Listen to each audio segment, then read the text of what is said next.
Welcome to Recap King. In this video, we will explain security. This movie tells the story of a former Marine captain who works as a security guard in a mall. He must protect an 11-year-old girl from a gang that wants to kill her because she is the main witness in an organized crime trial. Will the security guard be able to save the girl from the gangsters? But before we start the video, we want to thank Bright Cellars for sponsoring this video. Have you ever enjoyed a wine that didn't reflect your taste? That's why Bright Cellars comes with brilliant innovations that present wines that will match what you like. Bright Cellars is the monthly wine membership that uses a simple quiz to match us to wines based on our tastes. The quiz is powered by an algorithm analyzing our taste profile to suggest wines we're guaranteed to like. What I love about Bright Cellar is the fact that they are experts in the world of wine. Bright Cellars focuses on finding unique hidden gems from small vineyards worldwide. We'll always be surprised with new wines curated, especially with hundreds of exclusive wine brands on our palette. All we need to do is take the 7-question quiz so Bright Cellars can gather our taste preferences and deliver wines we're guaranteed to love. However, the best part of it also came from the packaging. Each box is completely unique to our taste palette, meaning no box is ever the same. The packaging is completely recyclable, plastic-free, and has the smallest carbon footprint box in the industry. Besides, Bright Cellars offers a delight guarantee, meaning if we're matched with a bottle we don't love, we just need to contact our Bright Cellars wine concierge, who will help us select a free replacement bottle for our next month's experience. Amazing, isn't it? Apart from that, Bright Cellars will send the wine directly to us, so there is no need to venture out to the liquor or grocery store to grab bottles or waste money trying new bottles based on the label alone. Thank you Bright Cellars for giving my subscribers a limited time offer of 50% off their first 6-bottle box. Subscribe to Bright Cellars today and click the link in the description to get started. With Bright Cellars, discover wines you love. The film begins by showing a man named Eddie Deacon, a former Marine captain who is applying for a job at an outsourcing company. However, the female employee who interviewed Eddie said that there was no suitable job for Eddie, judging from Eddie's background, who has a psychological condition that is still vulnerable after retiring from the Marine Corps. In a pitiful tone, Eddie told the woman that he had been unemployed for a year and urgently needed a job to support his wife and daughter. Because he couldn't find a proper job, Eddie even said that he was willing to do any job, including being a cleaning service officer. When Eddie was about to get back to his car, the woman then called Eddie and told him that there was a job that might be suitable for Eddie, but with minimum wages and long working hours, which is being a security guard at a mall, and Eddie could go straight to work. Without thinking, Eddie immediately accepted the job. On the other hand, the convoy of the U.S. Marshal was seen transporting and escorting an 11-year-old girl named Jaime, who is scheduled to testify in court tomorrow. Jaime is the main witness in an organized crime trial involving a crime gang, the 666, one of the most feared crime gangs. However, on the way, the Marshals realized that they were being followed. Shortly after, the convoy was ambushed by a group of heavily armed professional mercenaries. One of the U.S. Marshals then asked Jaime to hurry to escape into the forest and seek help. Although all the U.S. Marshals were killed in the incident, Jaime managed to escape. The mercenaries realized that Jaime had run away and immediately cleaned the scene to remove any traces.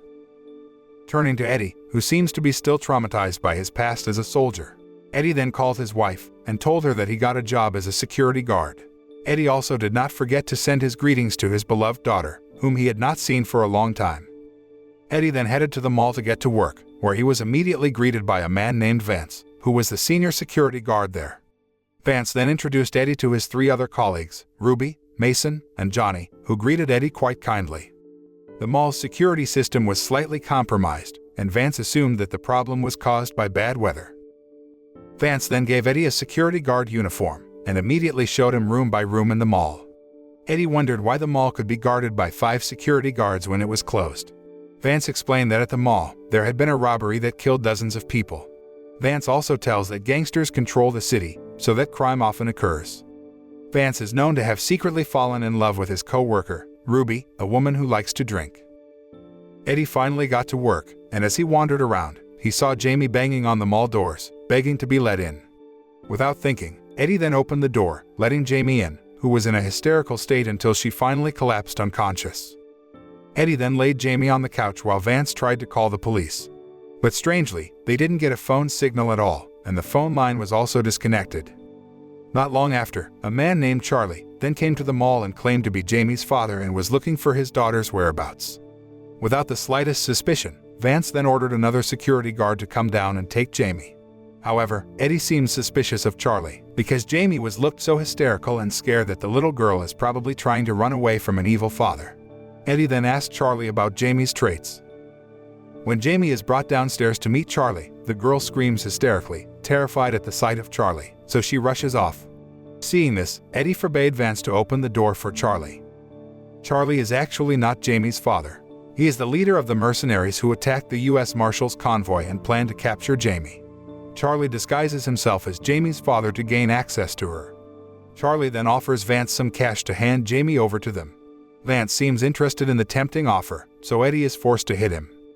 Because Eddie refuses, Charlie threatens him and then leaves to prepare an ambush.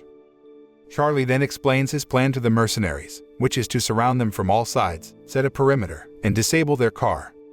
On the other hand, Eddie tries to call Jaime, who is hiding somewhere in the mall. Jaime finally comes out of her hiding place and asks Eddie to promise to always protect her, which he accepts. When they are all assembled, Mason tells Eddie and the other guards about Jaime's father, who used to be the money man for the cartel, but decided to betray them by exposing the cartel's crimes to the police and was eventually killed. Jaime secretly witnessed the murder and has since been placed in witness protection, so she can testify in court against them.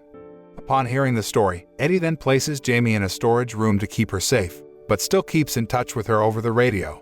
Eddie also asks Jaime not to open the door for anyone no matter what happened until it is completely safe. Vance and the other security guards seem so scared because of the threat. Charlie and his gang manage to kill the highly trained government agents, so they might easily finish off the security guards. However, Eddie, who is a former Marine, is not afraid of Charlie's threats. He had thought of some strategy and tried to calm them down.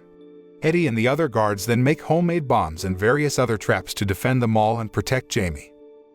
Charlie begins his assault by ordering one sniper to enter through the roof, while the others try to infiltrate through the back door.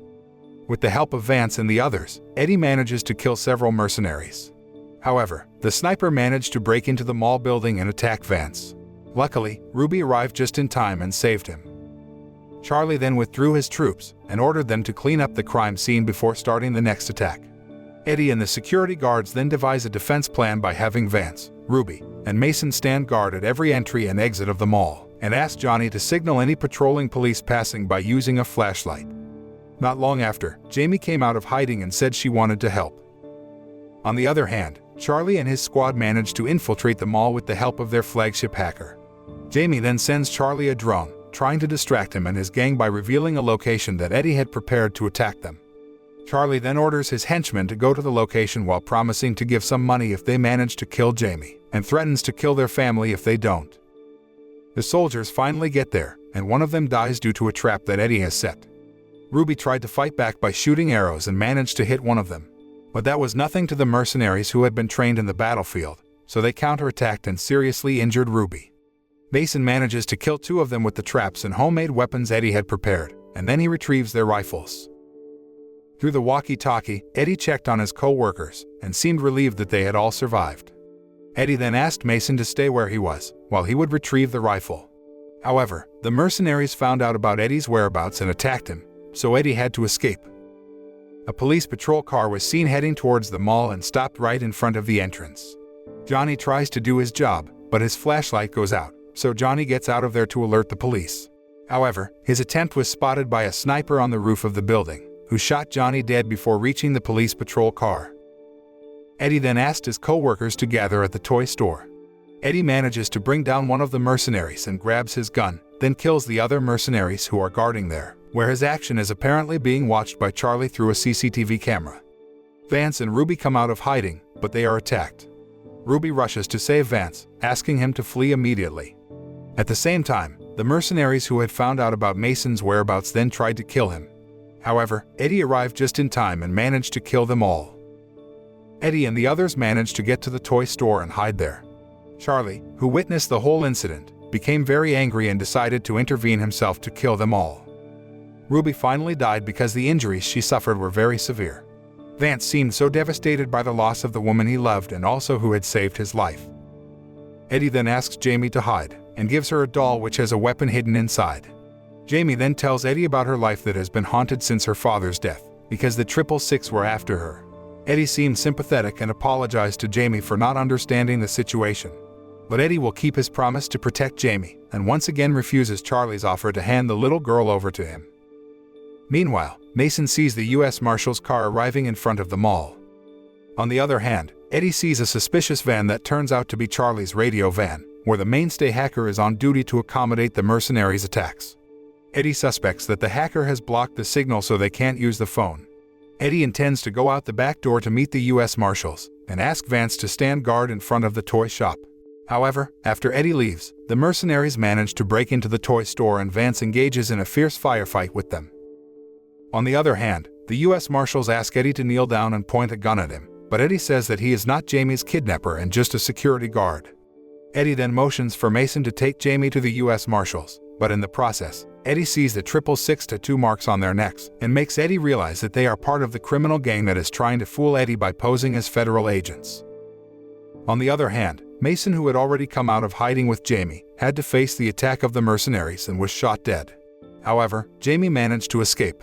Vance eliminates the remaining mercenaries to aid Jaime's escape, but he is badly injured and lies helpless. After taking down gangsters disguised as federal agents, Eddie tells Jaime to go and fetch a radio to signal for help. It turned out that Eddie and Jaime's conversation could be overheard by Charlie, who was also listening through the walkie-talkie. Charlie also orders his remaining men to kill Eddie, while he will look for Jaime. Eddie then rushes off to get rid of the radio van to get the phone signal back on, and manages to knock out the mercenaries before Eddie is attacked by Charlie's second-in-command, a man nicknamed Dead Eyes, who is a tough fighter.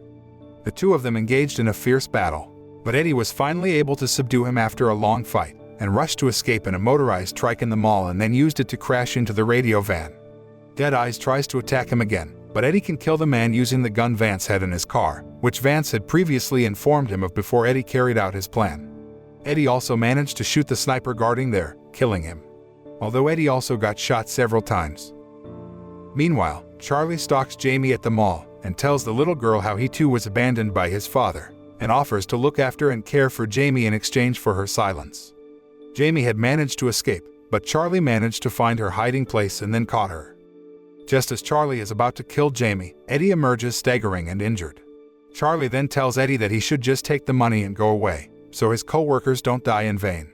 But Eddie does not regret his decision and will keep his promise. Jaime then surprises Charlie with a taser hidden inside the doll previously given to her, which catches Charlie off guard and allows Eddie to shoot Charlie in the head with Vance's gun, killing him. After that, Jaime rushed to call the police, and soon, the police finally arrived and were about to take Jaime to safety. Jaime thanked him and hugged Eddie tightly before leaving with the police. Eddie sees Vance being taken to the ambulance, having survived his injuries. A few days after the incident, Jaime visited Eddie at the hospital and told him that his daughter must be lucky to have a father like him. Her uncle then came to take her home. The film ends by showing Eddie recovering and reuniting with his wife and daughter. The moral that we can learn from this film is that we should have a high concern and sense of humanity, as shown by Eddie and his co-workers who are willing to sacrifice their lives to protect a little girl they don't even know.